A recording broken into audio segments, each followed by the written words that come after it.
po kay Catherine eh. Bata pa siya. Haba-habaan mo naman ang pasensya mo. Para lang sa ganon, nagkakasundo tayo sa pagpapalaki sa bata. Alam ko naiintindihan mo ko dahil nanggaling ka sa ganitong sitwasyon. Pero kailangan ko lang talaga makita si Maya. Ayoko makita ng apo ko si Isabel. Gusto ko magkaliwanagan na kami ng babaeng yan. Gusto ko lang po sana makausap siya at makita. Lubayan mo na ang apo ko, Isabel. At ako na ang nakikiusap sa iyo. Alisin mo na sa isip mo na ikaw ang tunay na ina ni Catherine. Madiliin mo na ang pag-file ng restraining order laban kay Isabel. Baka naman hindi pa kailangan ng restraining order laban kay Isabel. Siyempre, bago pa lang sa kanya yung mga nangyayari. Kaya siya ganyan. Tama naman si Mama eh. Para hindi na tayo guluhin pa ni Isabel. Isabel, okay yung kalagayan ng bata. Inaalagaan namin siyang mabuti. Kaya please, huwag ka na masyadong mag-alala. Kailangan maputol ko na ang sungay nito. Ito ang magiging dahilan para masira ako sa biyanan ko. Buksan niyo po ito! Tulungan niyo po ako! Tumahimik ka! Scarlett! Scarlett! Buksan mo nga ang pinto. Tutulog po kasi si Catherine. Baka ngayon palang bumabawi ng tulog. Magkaintindihan tayong dalawa. Mami ang itatawag mo sa akin. Catherine Mercado ang pangalan mo. Nakuha mo? Tumigil ka na sa kakatrama mo. Tulog ka na. Dali! Tulog ka na!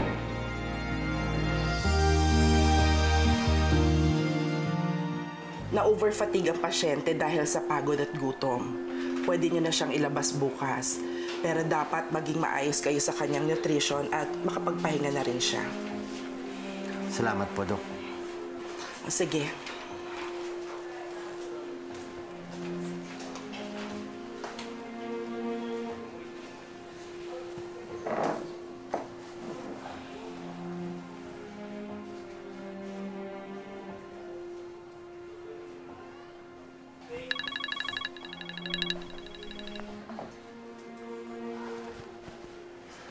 Hello? Tita Matilda? Oh, Jonas. Natanggap ko yung text mo. Dinala mo pala sa hospital si Isabel? Oo, naawa ho ako. Tsaka mabuti na rin ho to. At least, wala na ho siya sa labas ng village natin. Kung bakit naman kasi naghahanap pa ng poproblemahin yung babaeng yan. Jonas, sabihan mo nga siya, ha? Sabihin mo, maging masaya na lang siya sa bata. Hindi naman natin pababayaan si Catherine. Sige po, tita. Sige.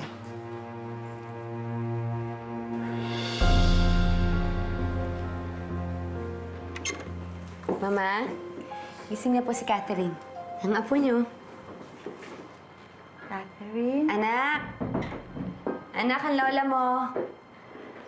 Gising na, anak. Catherine, apo ko. Naku, pakis naman yun. Pakis ko nga yun.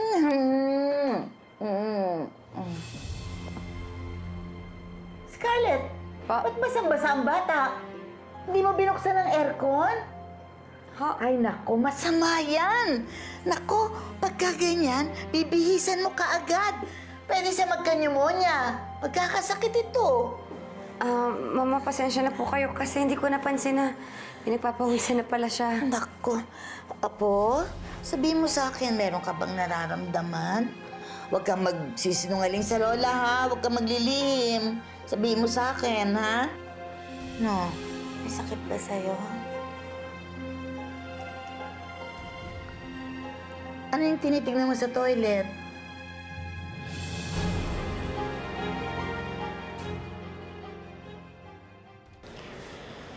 Jonas, salamat ha. At saka pasensya ka na rin. Nakakahiya naman na gumastos ka pa talaga para sa ospital. Isabel, wala yun.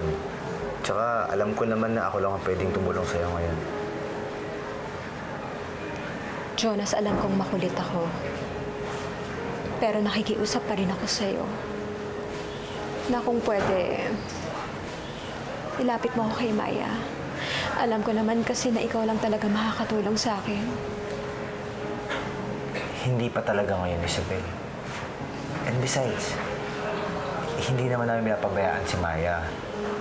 Ang mabuti pa, sa ngayon, ang intindihin mo muna yung sarili mo. Hindi na mahalaga sa akin ang sarili ko. Wala nang saysay ang buhay ko kapag malayo ako sa anak ko. Kaya please, Jonas, sama mo ko sa kanya.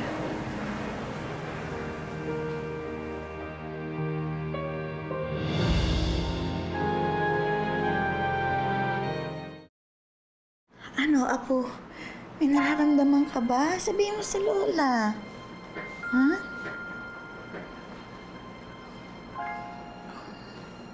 Yan na nga ba sinasabi ko eh.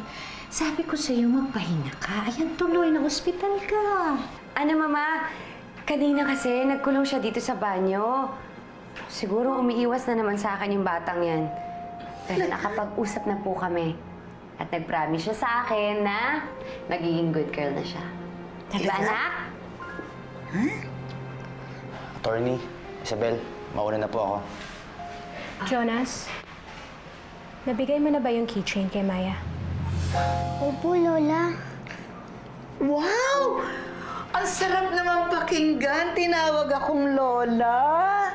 Very good. Isabel, alam mo naman na... Hindi naman makakasama sa kanya yun eh. Matutuwa pa nga siya eh. Saka gusto ko lang naman paalam sa kanya na hindi nagbabago yung pagmamahal ko sa kanya. At Mama, hindi lang po yan ang tinuro ko sa kanya. Anak, sabihin mo kung ano yung full name mo. Sige na, anak. Sabihin mo na. Catherine Mercado po. I'm sorry, Isabel. Hindi, ayos lang. Hindi naman kita masisisi eh. Wala ka pa kasing anak. Hindi mo alam kung gaano kasakit mawalay kay Maya.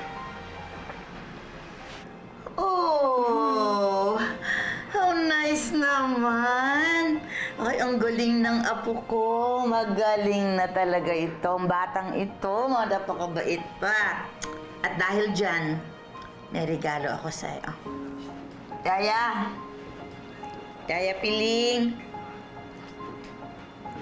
Eto ang regalo ko sa'yo, Apo. Binilang kita ng mga damit mo. Akin na. O, ha? Tignan mo, ha? Blue, green, blue, dark blue. O, gusto mo yan? And pink, peach. Like it? Oh, sa'yo lahat yan. Sa'yo lahat yan. Isusot mo lahat yan. Kasi mabait ang apo ko. Mabait ang apo ko. Pero sana pag-isipan mo. Alang-alang sa pamangkin mo.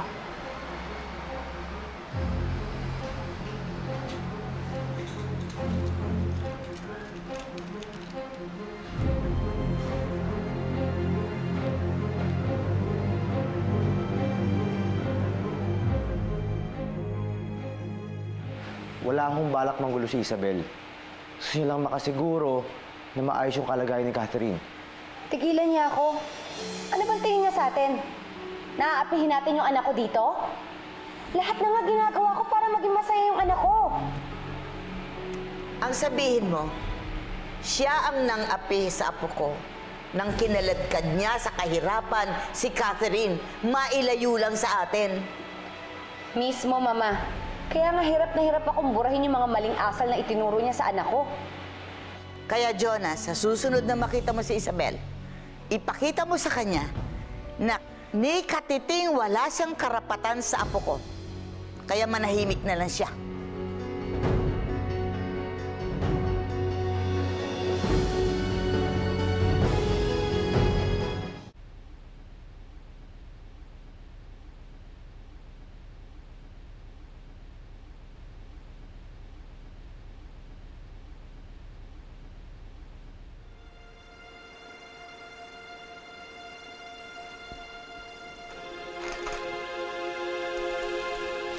Isabel, kung ako lang, walang problema. Kaso ay bumad na Tita Matilda. Okay si Maya. Huwag ka na mag-alala. Jonas, alagaan mo siya ha.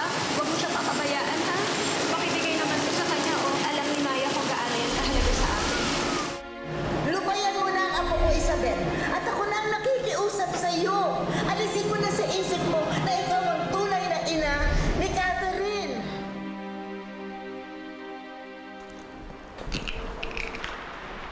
Catherine! Maya!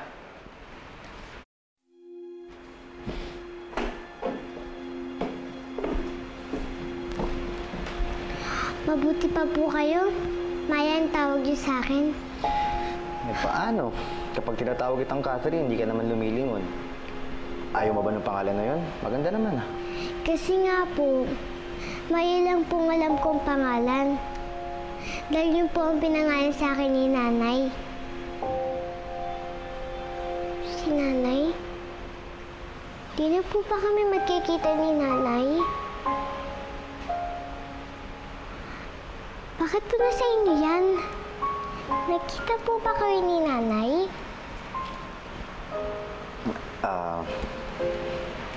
Oo, Maya. Nagkita kami ni Isabel at pinabibigay niya sa'yo ito. Salamat po. Mahalaga po to sa akin. Ang ibig sabihin po nito, mahal pa rin po ako ni Nanay. Masaya ka na ba? Kasi hawak mo na yan. Opo, pero gusto ko pong makausap si Nanay. Kahit sandali lang po. Para hindi po ako sobrang malungkot dito.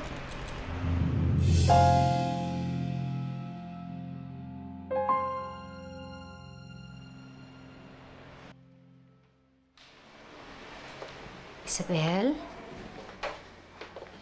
Gusto mong makausap anak mo? Opo. Ayan.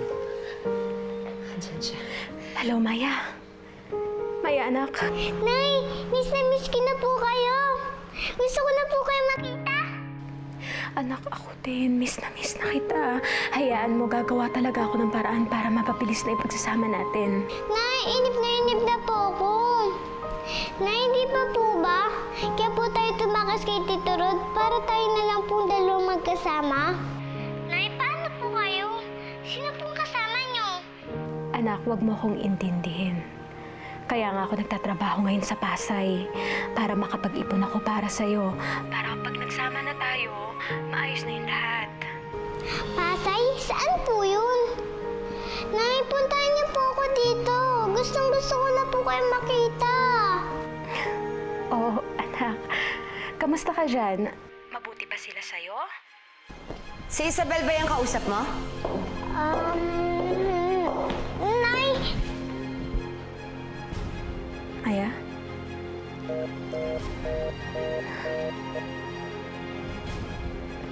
Nawala.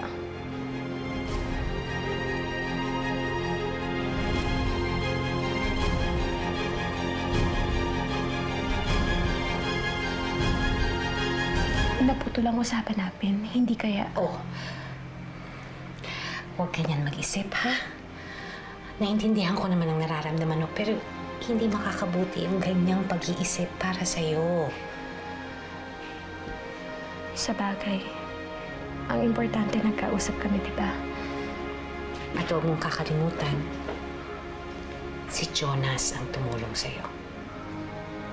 Kahit paano, ngayon alam na natin na totoo ang pag-aalala niya. Kaya ayusin mo na yung buhay mo para lumaki ang posibilidad na magkakasama kayo ng anak mo.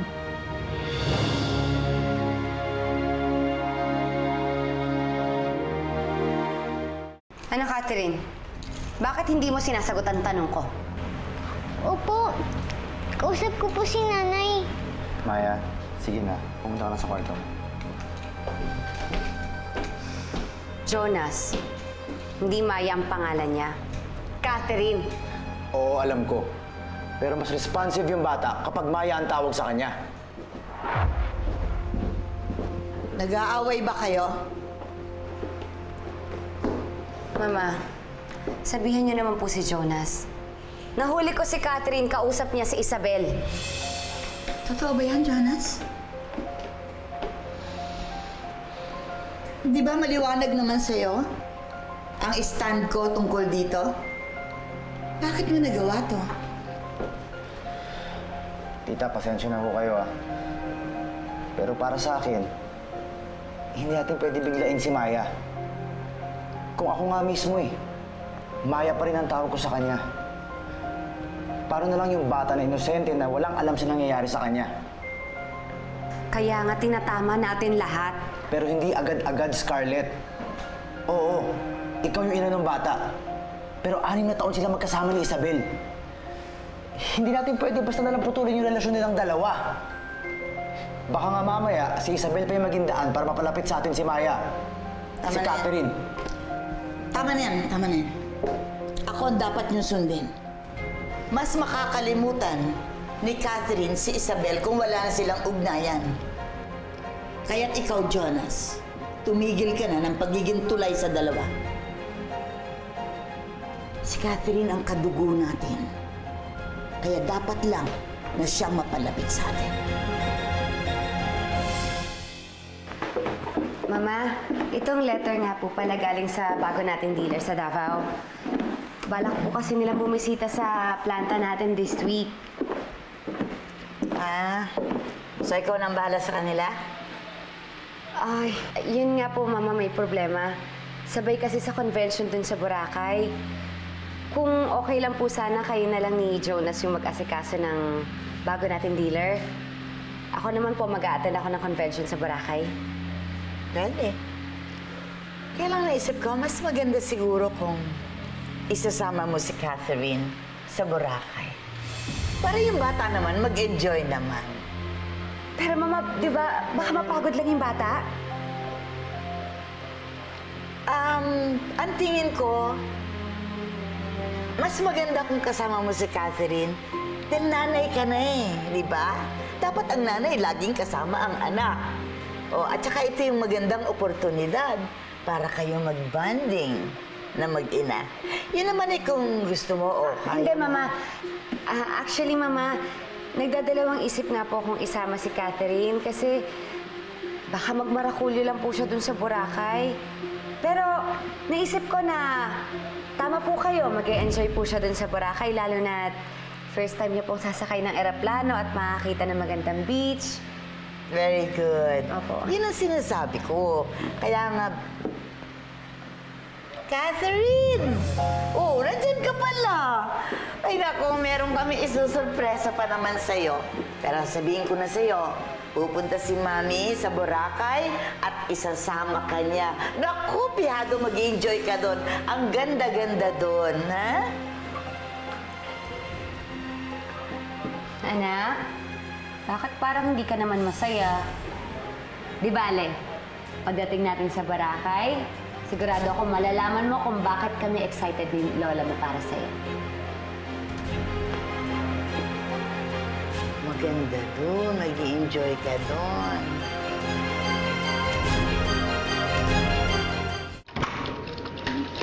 Tito Jonas? Oh, Maya. Tito Jonas? Malayo po ba yung pinagtatrabahuan ni Nanay?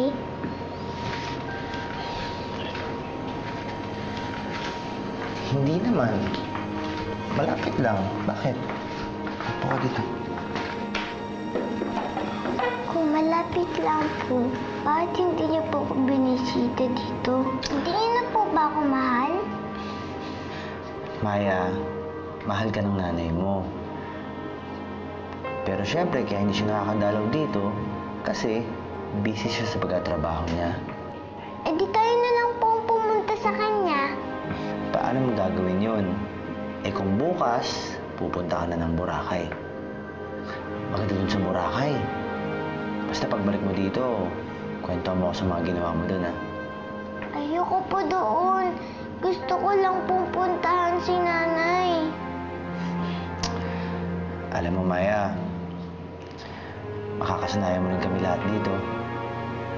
Kasi lahat naman kami mababait dito, eh. At ikaw lang ang prinsesa namin. Sa tingin ko nga, bukas makalawa, makikita ko na ulit yung mga ngiti mo sa labi. Miss ko na kaya yun. Patayin naman ako.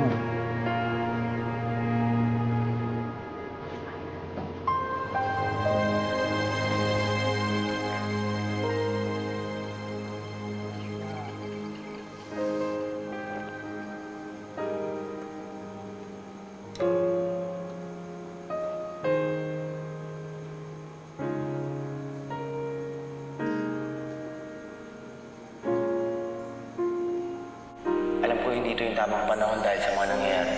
Pero paano kung mawala ka na naman sa paningin ko? Paano kung maglaho ka na naman na hindi pa ako nakakapagtapat sa'yo? Isabel, gusto kita. Noon pa man gusto na kita. Alam mo namang hindi pwede. Kaibigan kita noon. Pero ngayon, kalaban na rin kita. I'm sorry, Jonas.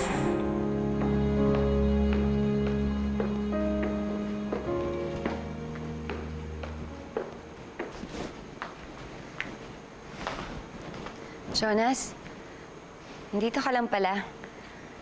Di ka man lang nag-iya.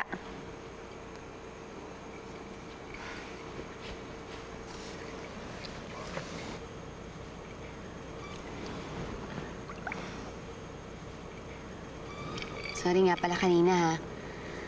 Di ko naman sinasadya na madiin ka kay Mama, eh. Ayoko lang kasing umiksena sa buhay naming mag-ina si Isabel. Okay ka lang ba? Okay lang. Sobrang stressful nitong mga nakaraang araw, no? Alam mo, feeling ko, hindi na tayo nakakapag-bonding. Ganun talaga, Scarlett. Lahat tayo busy. Oo nga, eh. Naaawa na nga ako sa'yo, eh. Kasi hindi ka na nakakapag-relax.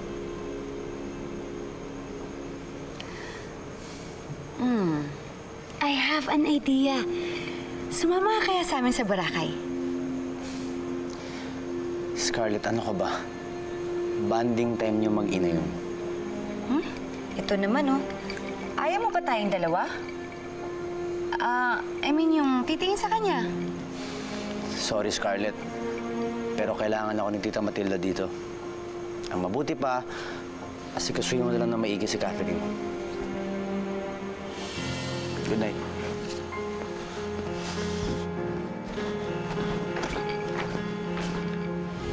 Wisit to. Taig pa yung babae magpakipot. Balang araw, bibigay ka rin sa akin.